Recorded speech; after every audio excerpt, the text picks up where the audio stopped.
Hey everyone, thank you guys for joining me again this week as part of Travel Massive Live and the Toronto chapter. As most of you know, my name is Will and I'm one of the co-organizers of Toronto Travel Massive and content creator behind the travel blog and YouTube channel Going Awesome Places. It's wicked to see so many of you guys on with us, whether it's on Facebook, YouTube, or the Travel Massive platform.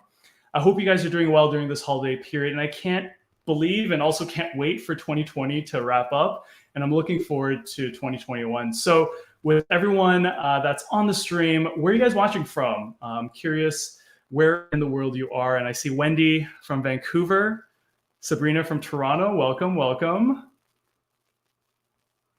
And let's check Facebook and YouTube. It's great to have you on. I can't believe we've been doing almost a full year of these live streams. It's definitely been different that we haven't been able to do in-person hangouts and meetups. I miss all of you guys. Solmaz, Toronto, how's it going? Maureen from Toronto. It's great to have you. We'll give it a few seconds here as everyone joins in.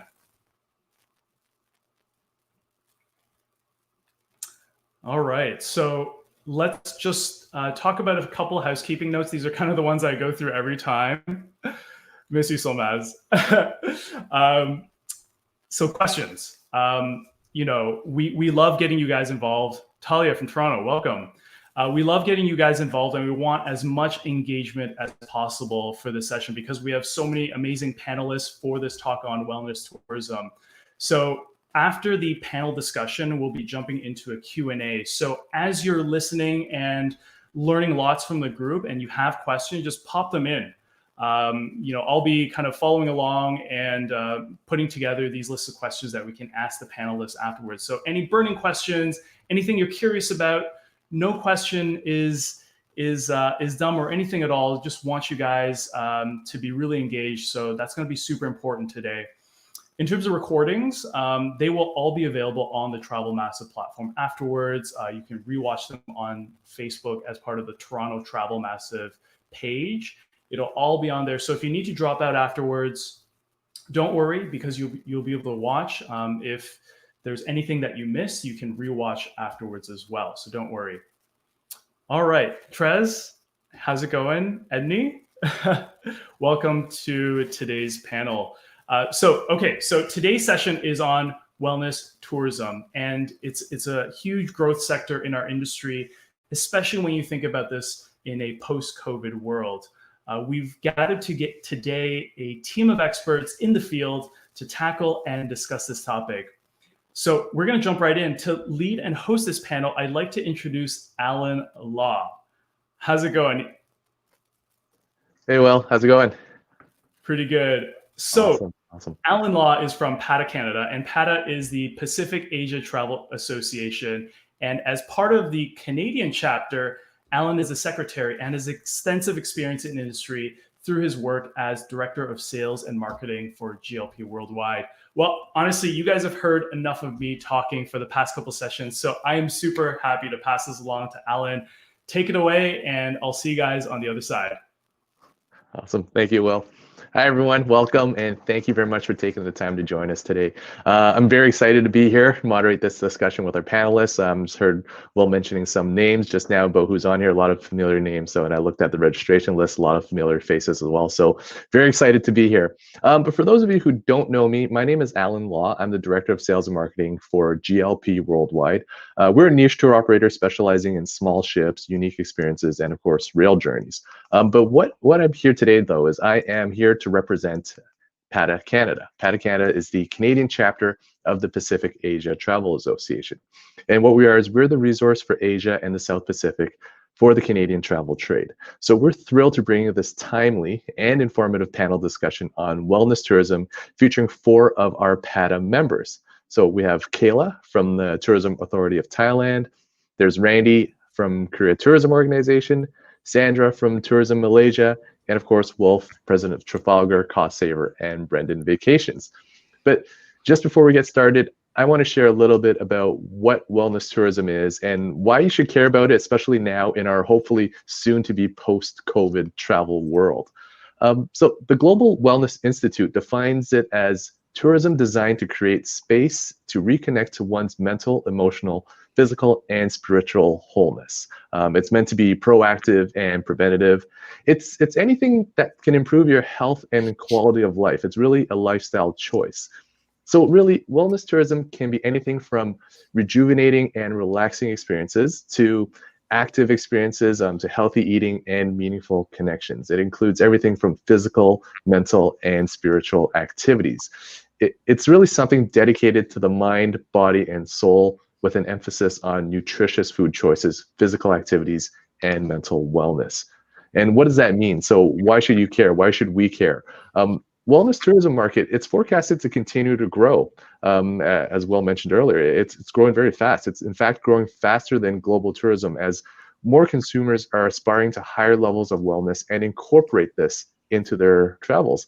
So this is a very lucrative market. We can see that 50% of wellness tourists, they actually spend more than the average international tourist. And that's broken out into two types of travelers. There's a primary and secondary traveler. The primary takes wellness as the sole purpose of their trip, whereas the secondary traveler will want to maintain their wellness while taking any kind of trip. And the secondary traveler is what makes up the majority of the wellness market. So it's not just about going to a hardcore yoga retreat or a silent meditation ashram. That market still exists, but it's not the main focus for most wellness travelers. And of course, finally, Canada's wellness tourism is ranked 8th in the world for number of trips taken annually and expenditures. So there's definitely a demand for it. And so we at PATA Canada think that wellness tourism will be more important than ever in a post-COVID world. As our mental health has really been tested this year, there's a pent-up demand to get out, get active, and our health and our quality of life has really been the main focus of 2020. So definitely it's going to be top of mind for our consumers. So that being said, why don't we turn it over to our panelists just to get their thoughts. Now, I'm going to start with Wolf. Wolf, why don't you tell us from your experience as a tour operator, do you see a shift in traveler trends towards travel with elements of wellness? Without any doubt, Alan, and working for a large tour operator brand such as Trafalgar, Cost Saver, and Brandon Vacations, over the years, we have seen a growth trend in both types of or three types of wellness that you have described in the intro. And really, we are mostly into the secondary type of a wellness traveler because our travelers want to experience, to learn, to meet and connect with the destinations and people, but they want to do it in a sustainable, very controlled way where they absolutely have an opportunity to connect to the local culture and to the local wellness practices, be them spiritual, be them physical, or be them mental. And we have included wellness elements in all of our programs. And you being a representative of PATA, I'm delighted to report that in 2021, every Trafalgar and Cost Saver trip in Asia has a Make Travel Matter element built in, which is really in the realm of wellness travel. Awesome. So make travel, what do you call it? Make travel matter? It's hashtag Make Travel Matter. That means that we are giving back to the community that we are visiting. So we will connect either with farmers, help on a cooperative farm, support, say, a women's cooperative, support a school in Thailand or in Myanmar, and ensure that our guests have an opportunity to share tourism dollars not only with the destination per se, but to really support initiatives that are helping people in need, marginalized communities, or anybody else who will benefit from our guests being exposed to their situation and learning about their lifestyle. That's amazing. That's a real connection to the local community that you're visiting. Indeed. Yeah, absolutely. Indeed it is, because our three pillars for Trafalgar are real ease, real connection, and real joy. And we really try to loop it in through a variety of experiences we deliver. Very cool. Now, Sandra, how about you guys over in Malaysia? Do you see wellness as a recent trend in your destination? I certainly think so. I think wellness has been a growing trend globally, and Malaysia has definitely been swept up in that wave. It's a growing trend in Malaysia. It's become a lifestyle, and not just for visitors, but also for Malaysians. So wellness facilities, retreats, and experiences, and I have to stress the word experience because, it's pretty much rampant throughout the country. In fact, Malaysia has been listed as one of the top 10 wellness tourism markets in the Asia Pacific region. So really, really doing well in the way of wellness. Excellent. How about Randy? What are you guys seeing over in South Korea? We've seen a big change in the last couple, not just in the last 10 years, but even within the last couple of years. When I first started with Korea, people would ask questions like, what type of wellness activities do you have? And I wouldn't get that question very often, but I'm finding it more and more now. And it's gotten to the point within the last, I want to say 3 years or so, that our major tour operator partners, when they're creating packages, the new packages almost always involve some type of health and wellness within. So we think that that's become a really, really important thing. Years ago, it was all about culture and UNESCO. That used to be the big thing. Now it's all about what type of wellness can I add to that? We've seen enough of this type of palace, although palaces are important. We've seen 3 or 4 of them. Let's just add one, and then let's add an afternoon at the spa, or let's put in some type of, Korean Oriental or medical doctor visit. Or there's some of the other ones where women's groups have been asking more and more about certain markets and districts for shopping for certain types of cosmetic products. And of course, non-invasive procedures is probably the best way to put it. So there's so much involved in health and wellness. It's really, really changed a lot over the last, I want to say, 10 years or so. Very cool. I'm just thinking now about my own travels, even for business. I always try to find a place to stay where there's a CrossFit gym nearby, because that's sort of, I always need to get there as part of my trip. That's always part of my planning, to be near that gym. But anyways, Kayla, I'm sure there's plenty of wellness happening over in Thailand. Why don't you tell us a little bit, what do you see as a recent trend over there? Well, what I would say in terms of wellness, it's not new and it's not a trend in Thailand. This has been going on for hundreds and hundreds of years. I mean, I would say healthy cuisine and traditional practices are part of everyday life in Thailand. And if you have been to Thailand, you know what I'm saying. Just to give you an example, massages can be found anywhere, from local markets to shopping malls. Even if you want to go and visit an attraction like the reclining Buddha at Wat Po, there's a school of traditional medicine close by, and you can stop and get a quick massage before you continue on your excursion for the balance of the day. So, that's very much part of the Thailand landscape. What is a trend that we're seeing more and more, especially in recent years, is a combination of Western techniques with traditional practices. So you're seeing that the industry is starting to evolve in Thailand and bringing in some other practices that are not just solely traditional. So that's probably a newer aspect of it. Awesome. So Randy, you touched on this earlier about sort of the non-invasive procedures and things like that. What type of wellness activities are happening over that? There are ones that are getting more popular in South Korea. What do you see there? That really, you're talking about the non-invasive procedures. Yeah, I mean, that's one example. That I can tell you where it stems as one example. Usually that's coming from Korea being known for its plastic surgery. It's not something that everybody likes to talk about, but that's where the non-invasive procedures come in, because a lot of people will say Korea is an expert when it comes to that type of thing. Well, we're also experts in non-invasive as well. Some of the things that we've seen popular in the Canadian market, so I'm going to specifically talk about North America just for a moment, has been temple stays. This is something that's been, I don't want to just say popular, but has exploded just in the number of tour operators that are carrying this type of package. I want to say almost media coverage that we received. So it's more about inner peace, wellness, overnight stays. So you spend one night as a Korean Buddhist monk. You learn their ways of life. You would, for example, you would check in around 4 o'clock in the afternoon. You would eat a traditional meal, no meat whatsoever. You would finish every last grain of rice, and to make sure that, of course, you're not wasting anything, they would actually put water into the bowl so that every grain is rinsed out as well. Remember, emptiness is fulfillness. That's the idea behind that. And then from there, you would have a couple of chores. Of course, you would be dressed just as every other monk would be. And then after your meal, after all of your chores are finished, you would retire for the evening, because again, you have to be up at 4 o'clock in the morning to do your 108 bows.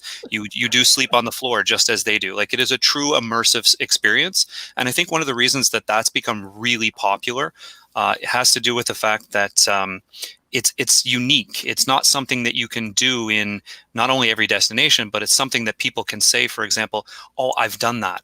Everybody can say I've stayed in, or I've been to a Four Seasons, or I've stayed at this luxury hotel, but not everybody's going to have a story behind. And remember, that's what we're selling, stories, a story behind their experience at a temple. So that's one of the most popular ones that we have for Korea, but we've got some others as well. It really depends on their interest. And that's where you really have to listen to the consumer and find out what they're interested in. So yeah, we've got a lot of experiences, but the one, if I'm talking about one very popular one today, is going to be the temple stay. That's awesome, because I remember when I went to Korea, I did that, and I thought that was an absolutely fantastic experience, like nothing I've ever tried before. So that was very cool. Sandra, how about you guys? Do you have anything to add for Malaysia? What are the most popular things, or what's getting more popular in terms of wellness activities? Sure. Typically what's popular in the way of wellness are experiences unique to Malaysia.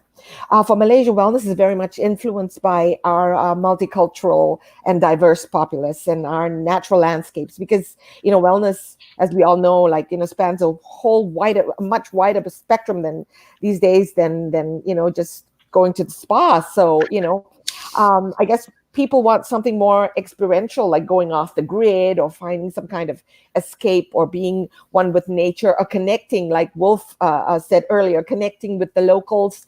And Malaysia has been so blessed in that arena with 130 million-year-old rainforests and our secluded islands and beaches. And Malaysia is also very culturally diverse. We are home to Asia's 3 main races: the Malays, the Chinese, the Indians, over 20 indigenous races. And this diversity reflects upon our wellness offerings that are uniquely Malaysian. Again, if you want to say what's really, really unique to Malaysia, I mean, besides the various wellness offerings and the wellness facilities and outlets, would be our homestay. Again, giving back to the community. It's not like billeting like in many other countries. In Malaysia, homestay is like Randy was saying, an immersive experience. You go into a homestay. It is a government-assisted program for the rural communities. So you go into a homestay, you eat like them, you dress like them, you become part of the family, really. And it's so whilst you're giving, you're also receiving so much from that experience. Many people have even tried to get married in a homestay facility, and of course, when you do that, the entire village attends your wedding. The entire village gets together to prepare your wedding feast, and because everybody's family. So that would be one of the most unique immersive experiences in Malaysia in terms of culture, in terms of giving back. Because I think like the latest trend in travelers is wanting to give back, especially amongst Canadians. I mean, they want to tread lightly on the earth. They want to know that they're somehow giving back, somehow helping, somehow sustaining the community, the environment, and everything else.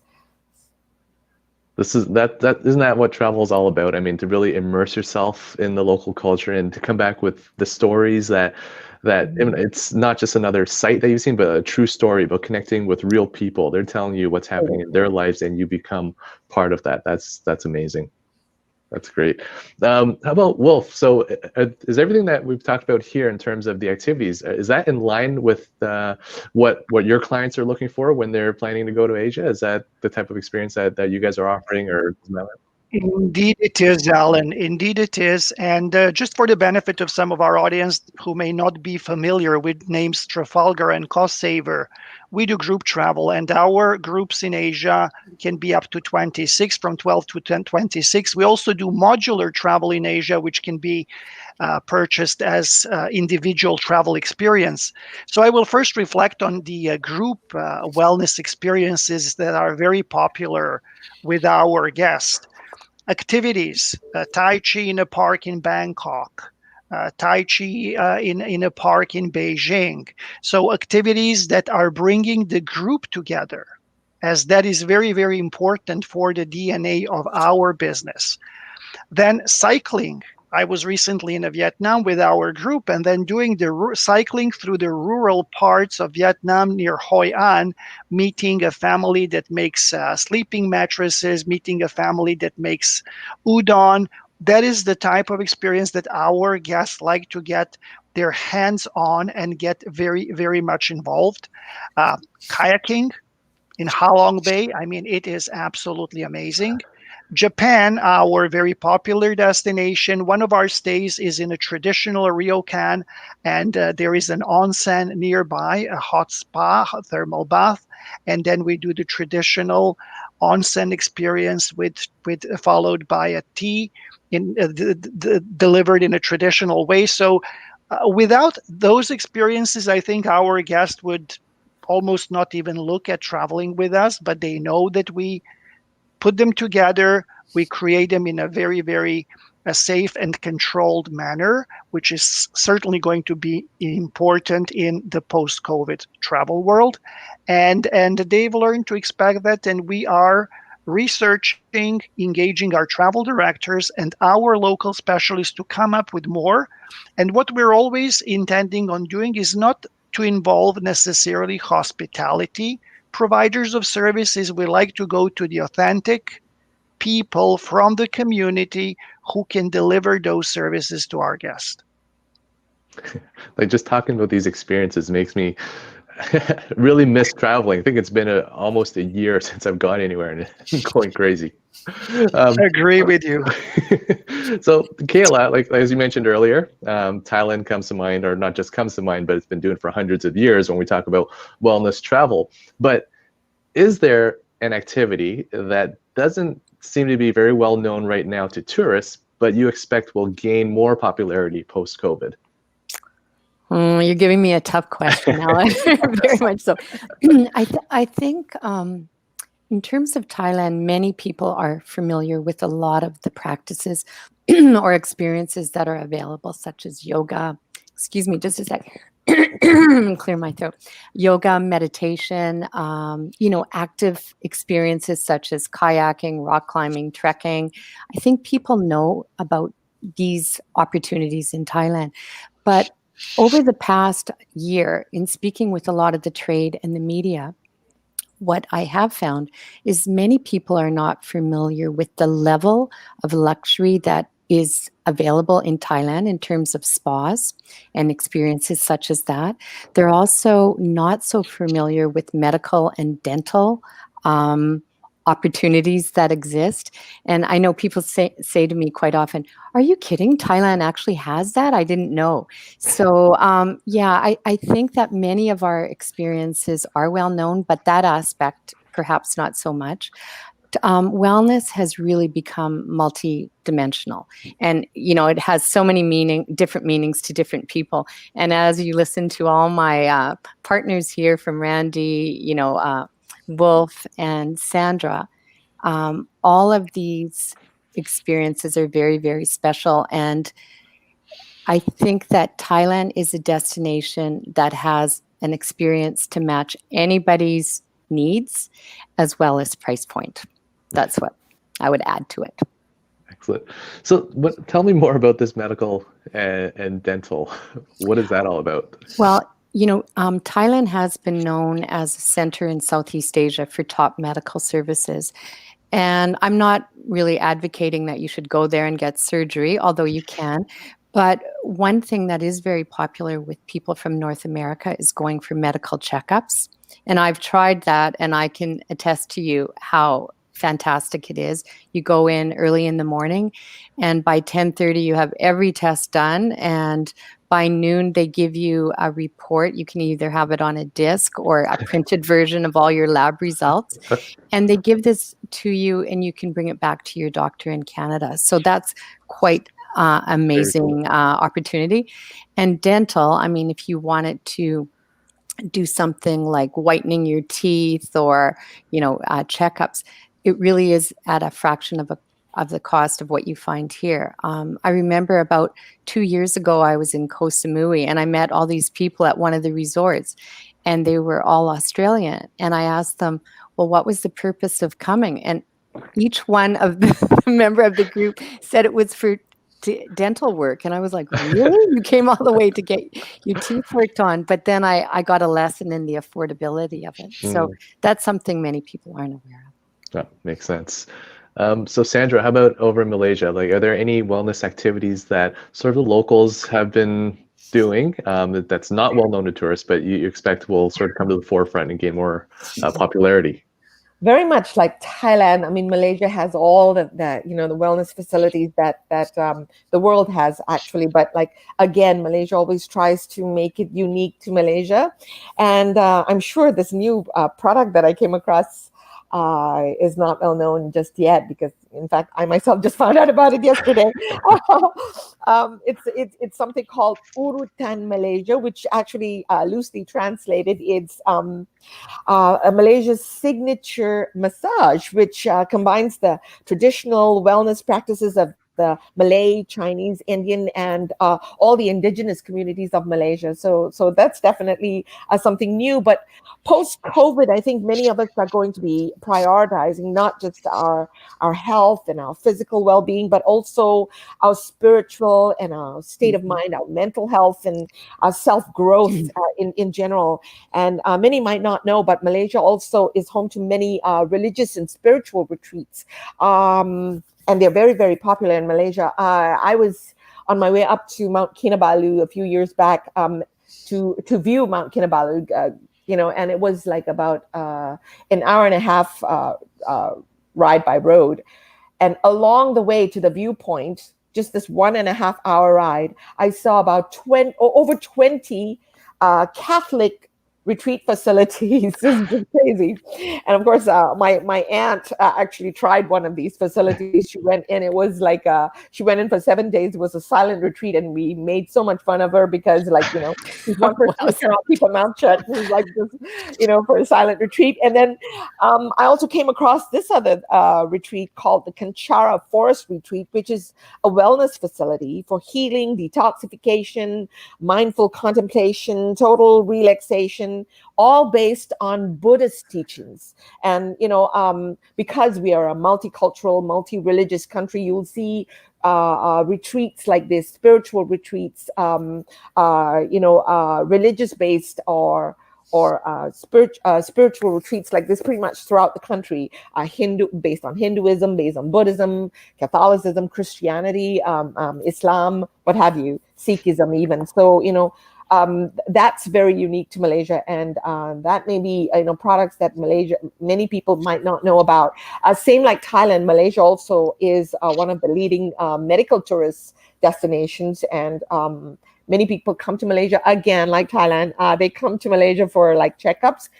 Because I did that, like I think 2 years ago, got my checkup, got it on a disc within like a couple of hours, and brought it back to my doctor. Very, very simple. And also a few years back, one of the travel agents in Canada actually sent, I wish I could have seen the before and after, a 26-year-old guy. Okay, he went for plastic surgery. I don't know. He did some 5 different procedures done to his face. Wow. And and he was so pleased with the results that you can stay in Malaysia for 3 months without a visa. He said he did all his procedures, went out for a week, came back for more. So that is definitely an option. People also go for dental work because as you know, dental is so expensive here, especially when it comes to cosmetic dentistry, and so we get quite a number of people coming into Malaysia for dental work as well. Yeah, and that's Malaysia. So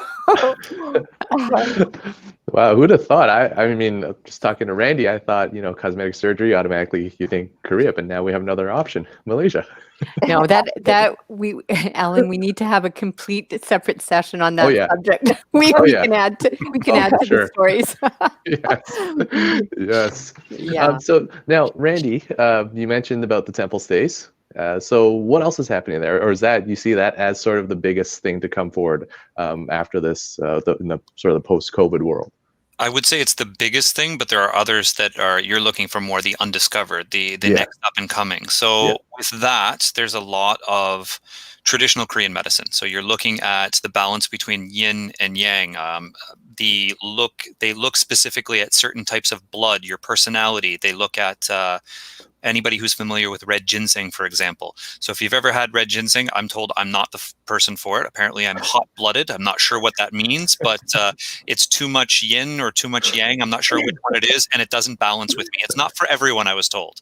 But they try and give you an accurate balance of what you need more in your diet, how to proper balance your body between different types of acidity, that type of thing. So they go through all of that with you. But further to that would be your healing and wellness retreats. They do exist in Korea. A lot of people are not aware of this.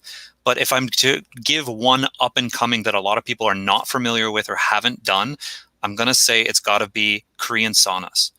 And the reason for that is a lot of Canadians are not, and even Americans are not interested in visiting because I have to get naked with everybody else in my group. Yes, okay, I understand.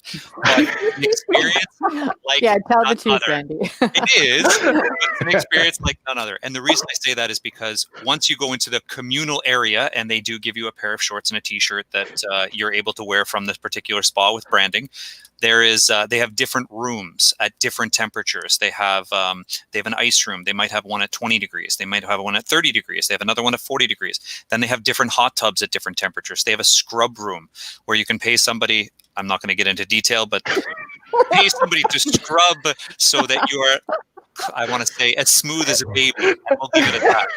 There is a lot to do in a Korean spa. They are very popular for Koreans. They have been for a number of years. It's also one of the reasons that you find Koreans have such good skin at the same time. But it's true. It's true. But the last one is going to be airports. In Incheon Airport, actually, there is a sauna, and you can spend the night there. A lot of Koreans will do that. If they're you may find that there's construction work being done in their apartment, they can't get used to the sound, or the water's going to be shut down because they're cleaning something you'll find a lot of Koreans will go and spend the night at the sauna. This is a very common occurrence. They'll go and visit in-laws. Oh, we're not going to stay with them. There's no room. So they'll go and stay in a sauna. This occurs even at the airport. There's places to store your luggage, etc. So you wake up, you're refreshed, and you're on with the rest of your day. So I'm not recommending you spend the night, but I am recommending you do give a Korean sauna a try. Awesome.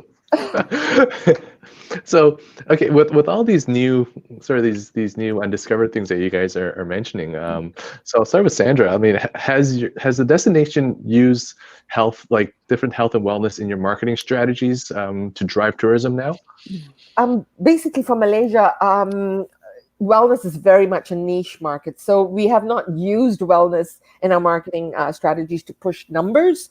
We instead treat it very much like a niche product, and our marketing efforts have been focused on specific target markets, which include primary wellness travelers whose travel focuses mainly on wellness. And that said, we have been promoting Malaysia's health and wellness through wellness festivals, which include facilitators, instructors, wellness professionals from all over the world. One such festival is the Murfest, MURFEST, considered Asia's premier wellness and lifestyle festival, and it offers a transformation experience through music, dance, yoga, meditation, and a combination of modern and traditional healing practices. And this is done over a course of 3 days. This festival has been running for almost 7 years now, and really, really popular and attract people from all over the world. Awesome. Randy, how about you guys? You guys been using health and wellness in marketing strategies? Yes and no, a little bit of both. We have guides just for health and wellness. I've got one of them that I did for today's research. That's last year's guide, but you get the idea. We do a lot of guides when it comes to this type of thing. When we're looking to promote within the North American market, we see ourselves as an all-in-one destination. We have something for everyone, whether you're there for a stopover on your way to Malaysia or Thailand, for example, or whether you're looking at UNESCO or culture, or there's so many things to do in Korea that we try and focus on the fact we have something for everyone. Mhm. Just wellness, we're trying to incorporate that into as many of our tour operators' products as possible, but specific advertisements and campaigns just for health and wellness, not as of yet. We're getting there. It's just a matter of time. And I think that's going to take more precedence once we're in a post-COVID world. Yeah, makes sense. So Kayla, I don't have to ask you, but I'm Okay, going to. you're going to. Well, I would say in our efforts to increase awareness of Thailand, increase visitation, wellness has been an important part of our strategy for many, many years. So anything that we do, whether it's an agent fam trip, a media fam trip, social, digital campaigns, co-op initiatives with our partners, always include some element of wellness. We have realized the importance of it in terms of our Thailand offerings, and we believe that this will continue to increase in importance in the coming years, especially post-COVID, as everyone has already mentioned. So we believe this is really, really important. And especially, how can you go to Thailand without trying some of these things? They're also incredible. You become addicted. Yeah. Oh yeah, that's for sure.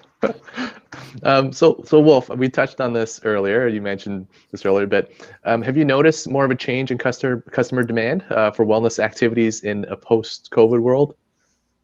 Yes, we did, and it's even in pre-COVID world. And you do recall that I have mentioned hashtag Make Travel Matter, Yep. and our Make a Difference Through Experiences initiative means that we want to have our guests directly support the people and places we visit. So Trafalgar has a sustainability foundation called Join Trafalgar, which is part of the Tread Right Foundation, as kind of encompasses the activities of all of the brands being part of the travel corporation.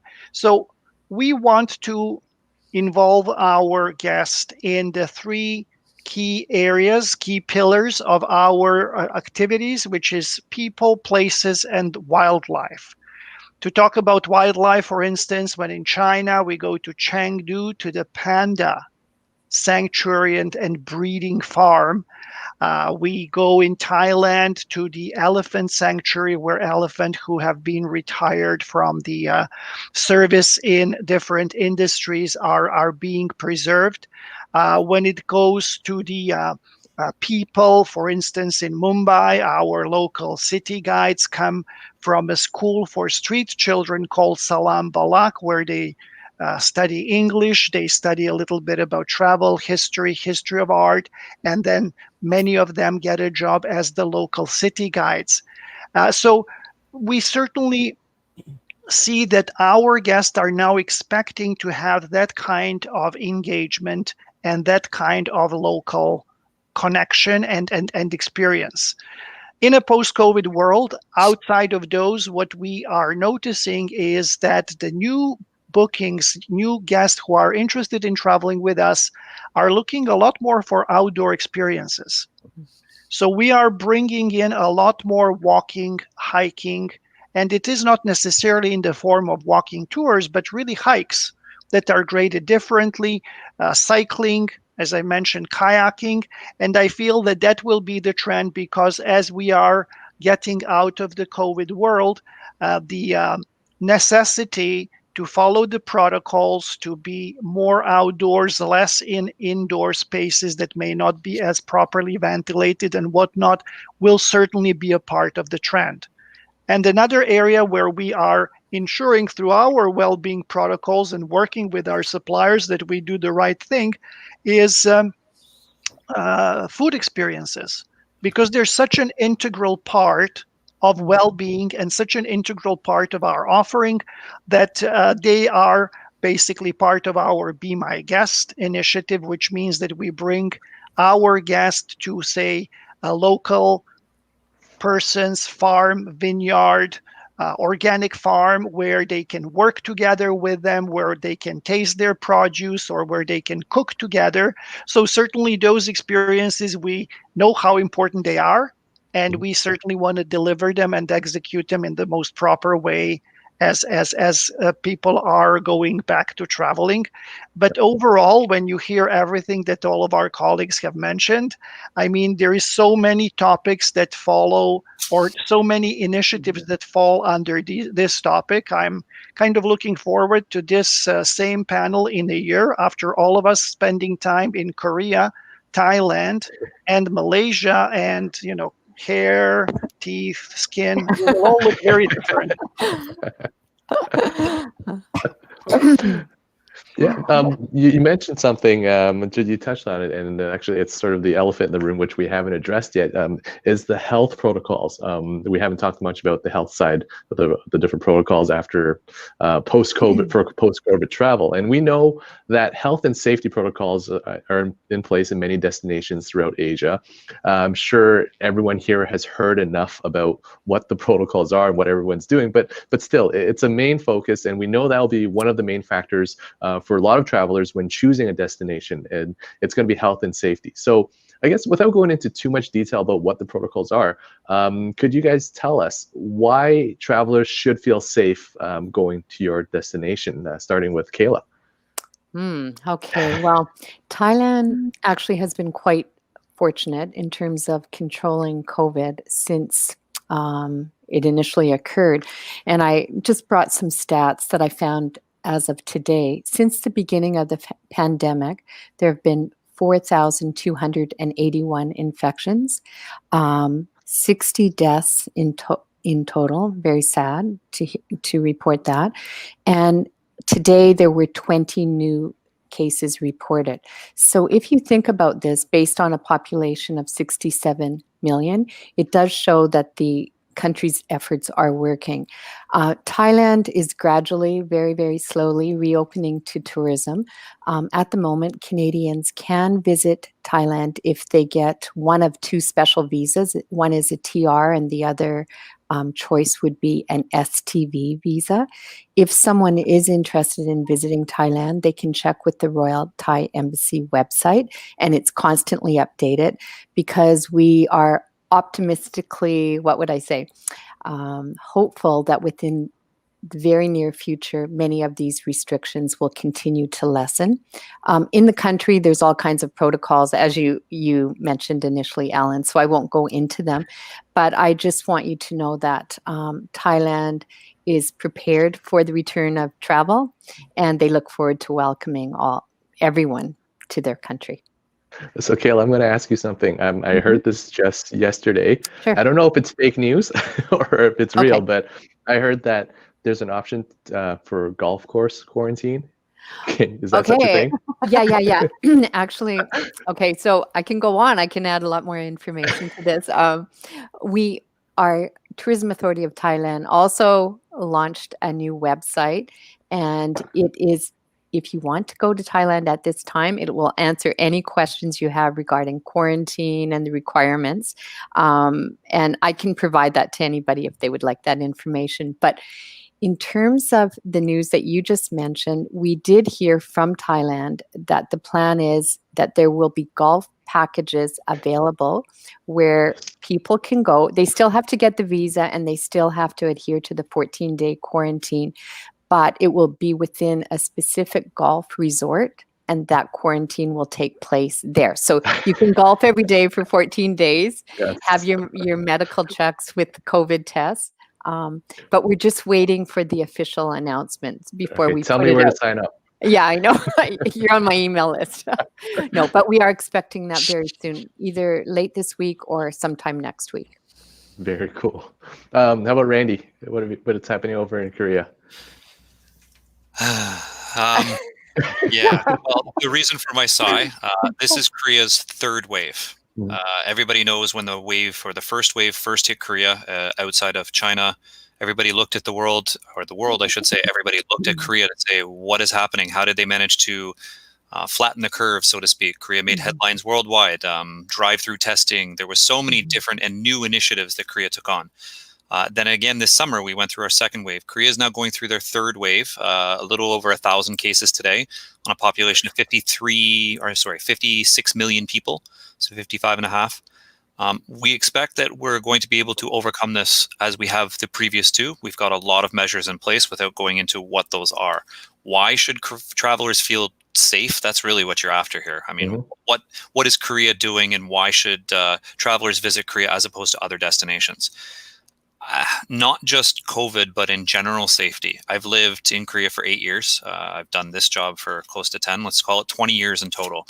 I've had more problems in Canada than I ever have in Korea, for example. It's still very much one of those places where you leave your wallet on the table in a restaurant, and if you were to come back 15 minutes later, it would be in either one of two places. One still on the same table where you left it, and there might be another family eating a meal at that same particular table, or two, it's at the front desk.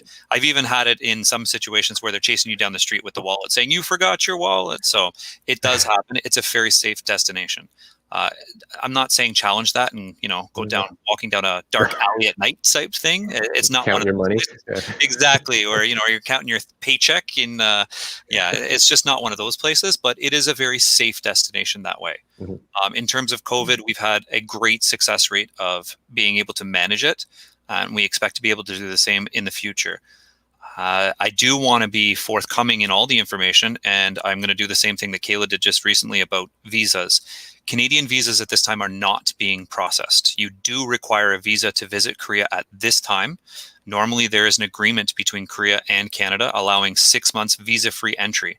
However, since Canada has closed its border, Canada has closed its border to the world, Korea took that as Koreans are not allowed to enter Canada, therefore we are removing you from the visa-free entry. So as soon as Canada allows entry to the world once again, that would include Korea, Korea's visa-free entry will be, or Canada's visa-free entry to Korea will be reinstated. There will be no changes. Right. Well, makes sense. Sandra, how about over in Malaysia? Tell us a little bit about that. Yeah, I mean, like the rest of the world, Malaysia was badly hit. At one point, Malaysia had like the highest numbers in Southeast Asia. But we're very, very proud to share that Malaysia has handled and is handling the pandemic really, really well. We are one of the top 5 nations globally to have successfully dealt with COVID. Domestic tourism has been thriving since June, but we very, very cautiously move forward with domestic travel only after stringent standard operating procedures were implemented throughout the industry, starting from our airports. Rapid testing has they've been running rapid testing in the airports since early May. New standard operating procedures, airports, airlines, travel operators who have introduced, sanitized travel initiatives, hotels with the clean and safe certification, local transportation, tourist attractions, pretty much, like I said, throughout the industry. We have made sure that it is safe for Malaysians to travel domestically. And whilst tourism is very, very important to Malaysia, safety is our number one priority. We are looking, and hopefully we are hoping to open borders by the second quarter of next year. We're going to start off in Q1 with our travel bubble plan between overland destinations in the Asia Pacific region, like Thailand, Brunei, Indonesia, and of course Singapore. And in the second quarter, if the first quarter is successful, the second quarter we will include other green zone areas in other destinations in the Asia Pacific region, including Korea as well. And if that is successful, then we will move into, and then we will consider opening our borders to international travel. So, hopefully all goes well. Now, hopefully with the rollout of the vaccine globally, we should be getting there sooner rather than later. So, Wolf, how about as a tour operator, what are you guys doing to make travelers feel safe about traveling again? Multitude of things, and let me first reflect on the fact that our challenge is that we are an international tour operators. So more of our programs are crossing the borders between the countries than programs that are focused on one particular country. So certainly well-being of our guests and our suppliers, our employees, is the most critical part of it. And we have like a simple three-step process, which is based on the practices advised by the World Travel and Tourism organization, by World Health Organization, also endorsed by USTOA, CATO, Canadian Association of Tour Operators, and following and even superseding the best practices.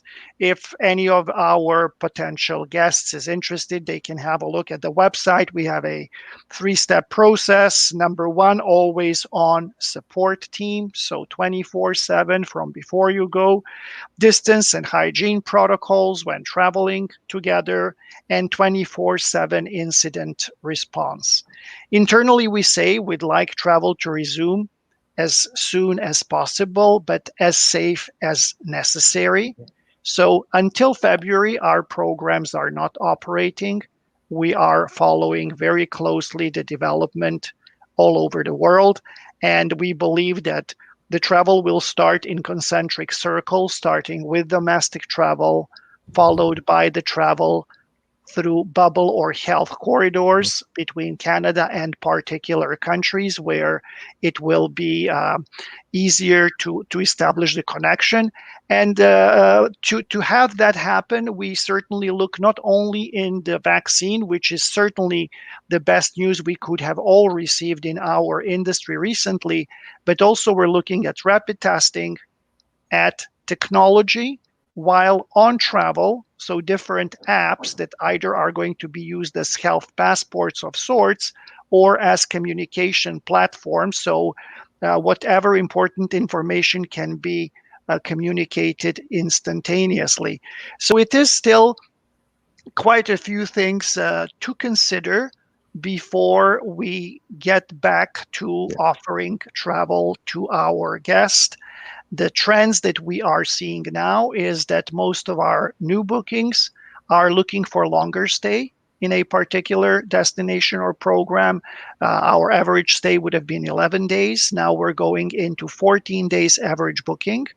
And certainly people are looking for deeper, more immersive experience, and the wellness aspect of it is very, very important. So still ways to go, but lots of good news on the horizon, and the demand, as we communicate with our past guests very frequently, as we have 53% repeat travel, the demand, pent-up demand is there. We will get back on track when it is safe. Excellent. Can't wait for that day that we get back out there again. Totally.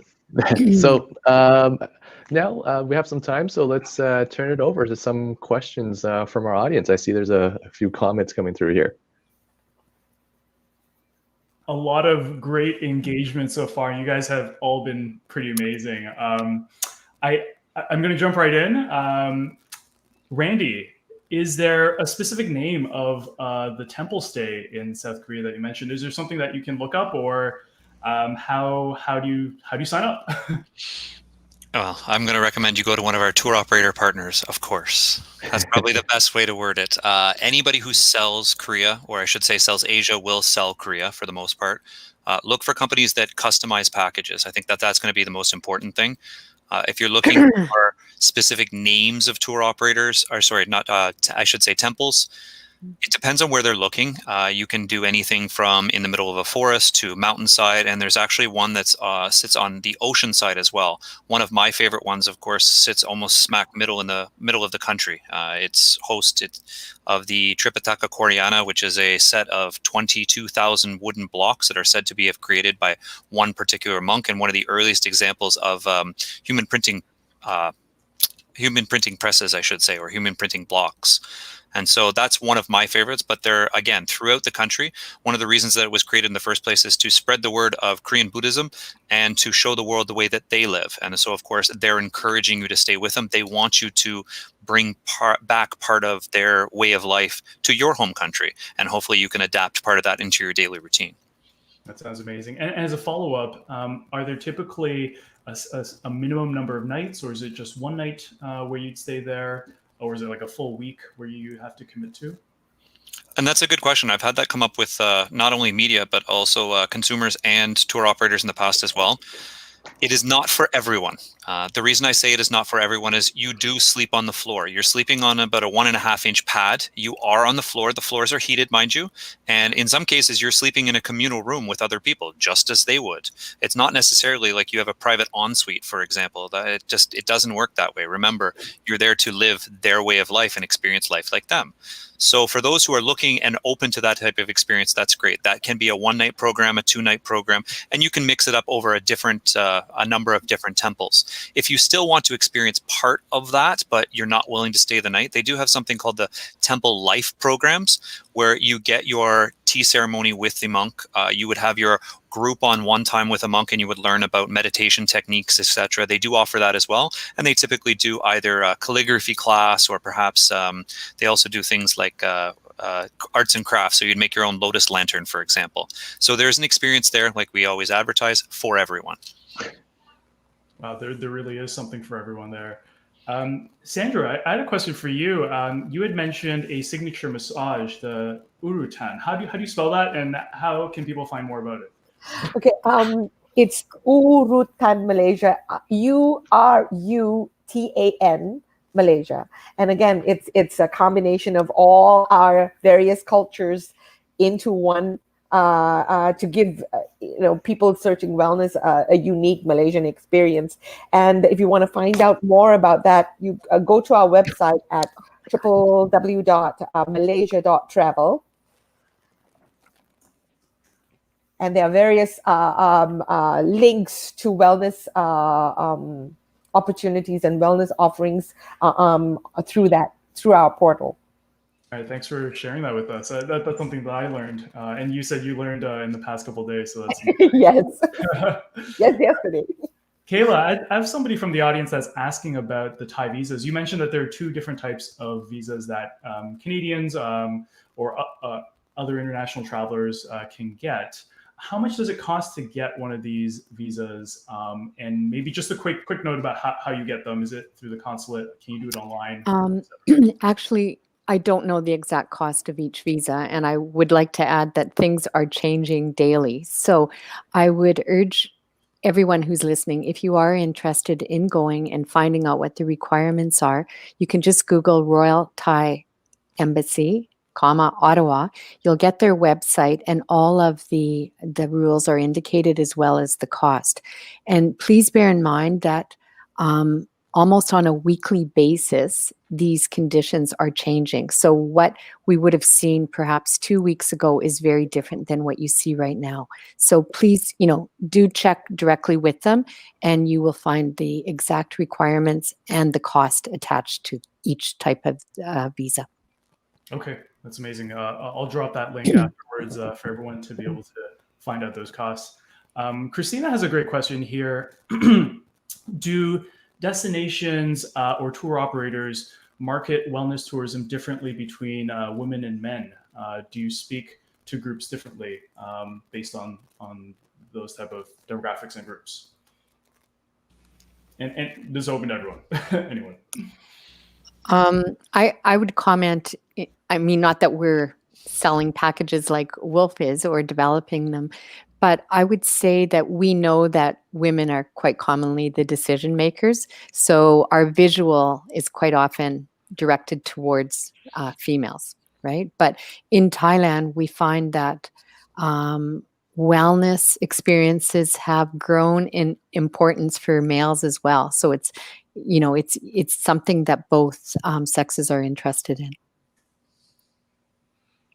I can add on behalf of the tour operators, being the representative of tour operating world here. Yes and no. We do market because we travel primarily in groups on our experiences.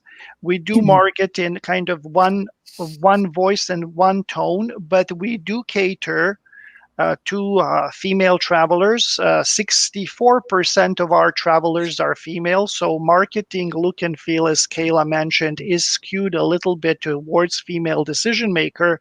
We also notice that there is a higher propensity for female solo travelers or for female-only groups. And we do cater to both. For individual solo travelers, we mark with a special symbol in all of our programs which departures are solo traveler friendly, i.e. there is no single room supplement, or it is minimized to the best of our ability. Or if there is a group of female solo travelers and would like to travel together in some sort of either social bubble or health bubble, we certainly can take care of that too. Okay, great answers there. Yeah, I'll move on to the next one. Ariane on Facebook is asking, she knows that many Asian and Southeast Asian countries use different foods to aid in different health conditions and ailments. Are there any countries that are offering food tours or kind of food experiences? All the above. You opened yourself up. Who's first? Yeah, food. I mean, yeah, food. I mean, for Malaysia, I mean, food is quintessential Malaysia. Really, yeah. Food is our way of showing our hospitality. You know, and if you go back to traditional Malaysian food, it's all fresh. It's all organic. I mean, you know, it's organic seems something new to the rest of the world, but really, Malaysians have been practicing organic eating and organic lives from way back when. So really eating fresh is something quite normal, something quite common in Malaysia. And the diversity as well. Again, you know, we're home to so many races. So food is in abundance and it's so diverse. You're Malay, you're Chinese, you're Indian. And also it's our way of showing our hospitality. Many Malaysians will come up to you and instead of saying, "Hey, how are you?" they will say, "Hey, are you hungry?" That's just the way Malaysians are. They'll invite you home for the very first day they meet you and share a meal with you. And that's very, very common. And I think that's true for most of Asia. So, you know, back to my Asian neighbors, Kayla, Randy.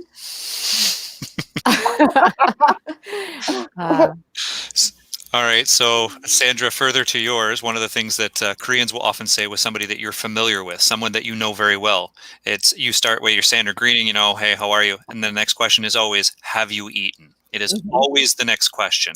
Have you eaten? Food is a huge part of life in Korea.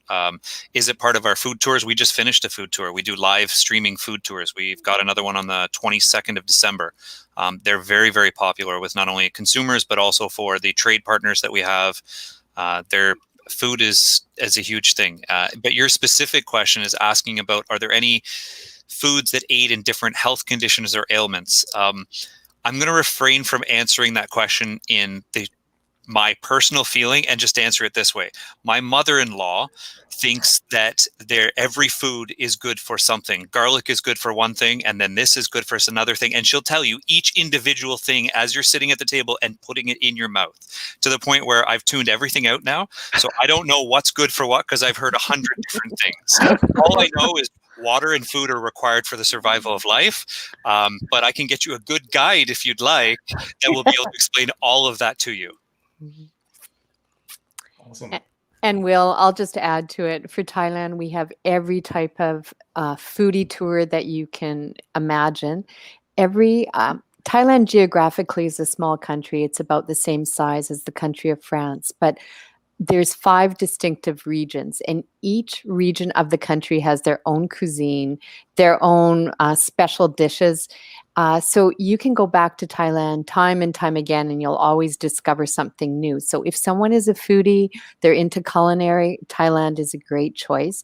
And just like Sandra and Randy said, organic, healthy food is just part of the culture there. So there's no issue whatsoever on that topic. Even if you're a vegan or you have allergies, it's possible to travel around Thailand. Yeah. And I will say that we have every price range of food, from simple street food, which is on every corner, all the way up to Michelin dining. So there's a lot available in all three of these countries. Amazing. Getting hungry now. All right, so I know we're a little bit over time, but we just had so much great engagement. I want to bring this one in. It's a question that's about a similar experience to the Japanese hot spring slash onsen. Is there something similar in Korea? And I think we kind of touched on it, but I'm going to combine it with one of the questions I had, which was about jjimjilbangs, I think they're officially called. Randy, tell us a bit more about that. And kind of maybe a two-part here is that, like, do they exist in North America? Like, can you actually find a jjimjilbang in Canada or in general? Jimmy Kimmel Live in a Korean sauna. Look at the episode from LA. That'll explain the whole nakedness with the stranger we were talking about earlier. That'll explain the body scrubs. It goes through all of that. So yes, there are some places that they can be done in North America as well, of course. How the easiest way to describe the experience of it is there is the right side and there is the left side. You walk in on the right for the men or the left for the women. There is a small little locker for your shoes that would get locked away, and you would find your way into the change room, where you would either A, go into one of the many hot tubs that are available, or the body scrub rooms, or B, you can get changed into the t-shirt and shorts that they would put you in, and you can go into some of the sauna rooms as well. And the sauna rooms, they have different temperatures that are available for those as well. They'll have a TV room. They'll have a PC room where you can surf around and do business on the internet. You can, what were the other ones that they have? Some of them have like a movie theater set up. They do have a common room where you can have a nap if you want, or play cards with your friends. They have... there's a cafeteria, so you don't need to leave for food necessarily. And of course, if you go to certain ones, they'll walk you through the entire culture of Korean saunas, or jjimjilbangs as you're calling them, because that's the proper term for them. You're absolutely right. And so you get to wear the actual hat, just like they do. So it's a great picture-taking experience. Remember, pictures in the common room only.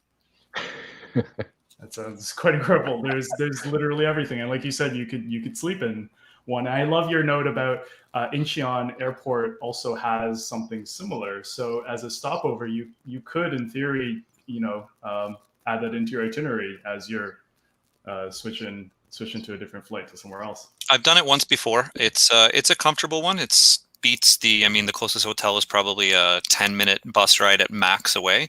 It's not within the terminal. You would have to clear customs and immigration, but they do have a sauna or a jjimjilbang that is actually in the airport itself. And there's luggage storage for you as well. So again, everything would be taken care of. Everything is there for you. Amazing. Alan, any kind of other lingering questions you might want to ask, or?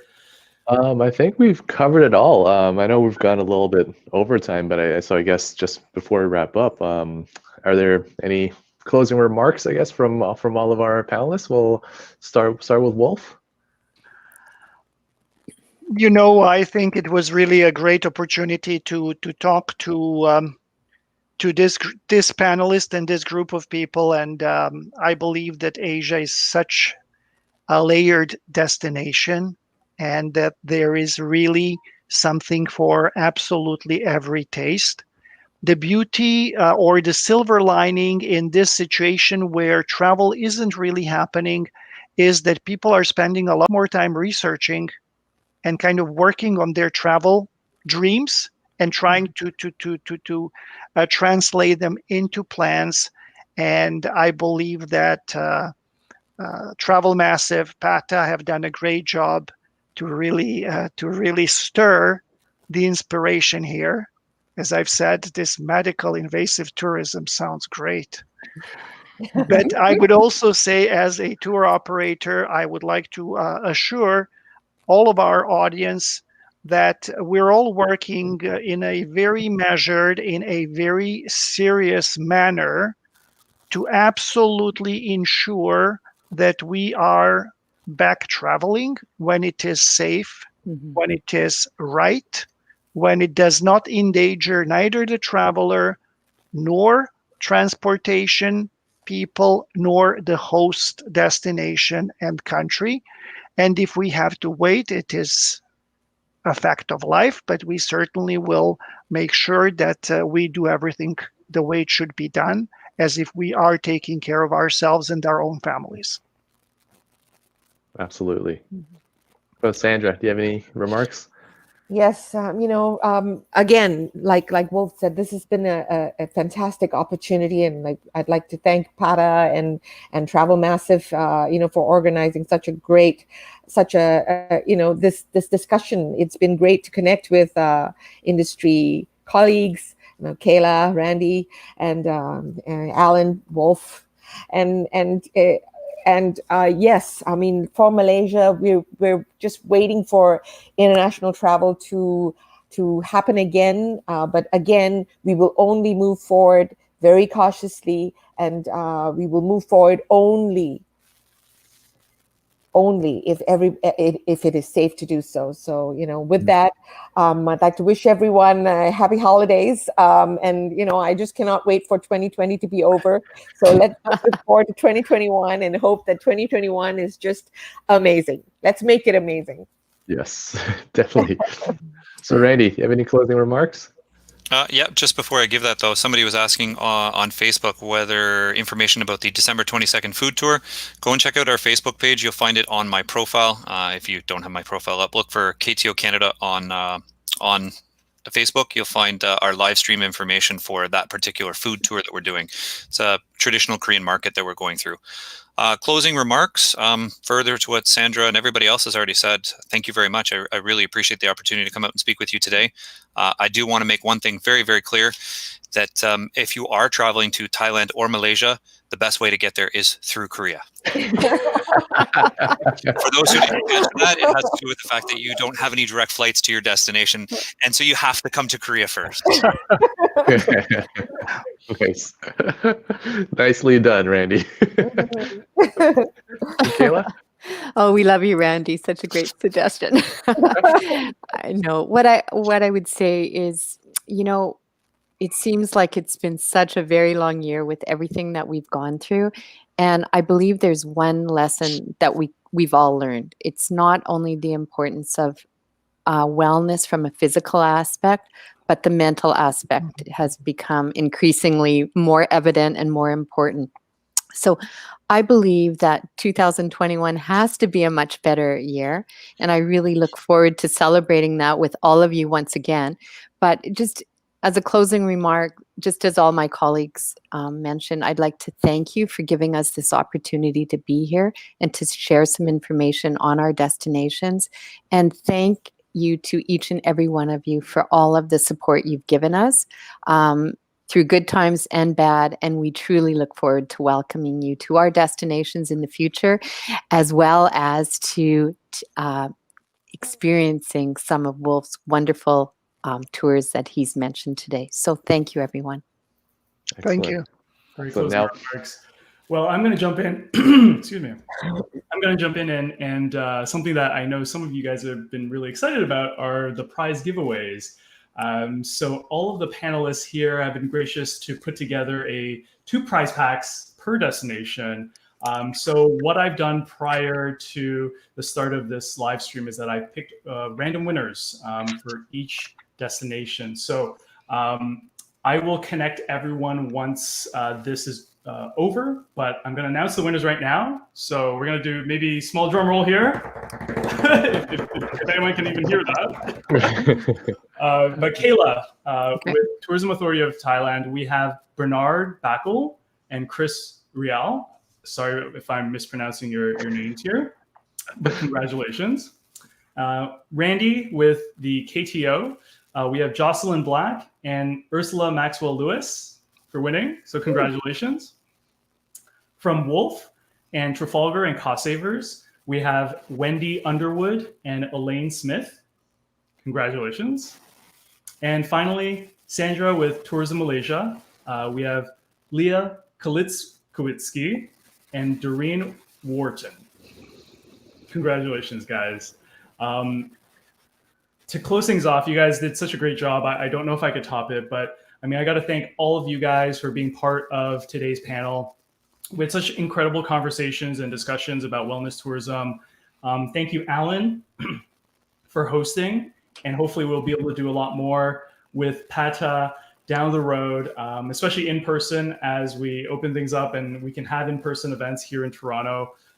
And thank you as well for the audience for being part of this and asking amazing, engaging questions and being part of that conversation. So things are looking up in 2021, it sounds like, especially with wellness being a big part of it. And now that we know more about it, I will definitely be keeping a keen eye on how things develop and learning more about wellness travel. So if you guys want to rewatch any of this, this will all be up as a replay on the Travel Massive event page. So look for it there. Happy holidays to you all. Happy Festivus. And we'll see you guys next year. Awesome. Thank you. Happy holidays. Thank you, Travel Massive. Thank you, everyone. And well, one more thing. If anybody needs any information on anything that you've heard today, or you want to get connected with a tour operator that can get you to do any of these, you can contact us at info@patacanada.com, and we'll be able to connect you to the right people. So yes, anyways, have happy holidays. Stay safe, stay healthy, and we'll see you all on the other side. Be well. Bye. Thank you. Bye. Take care. Bye-bye.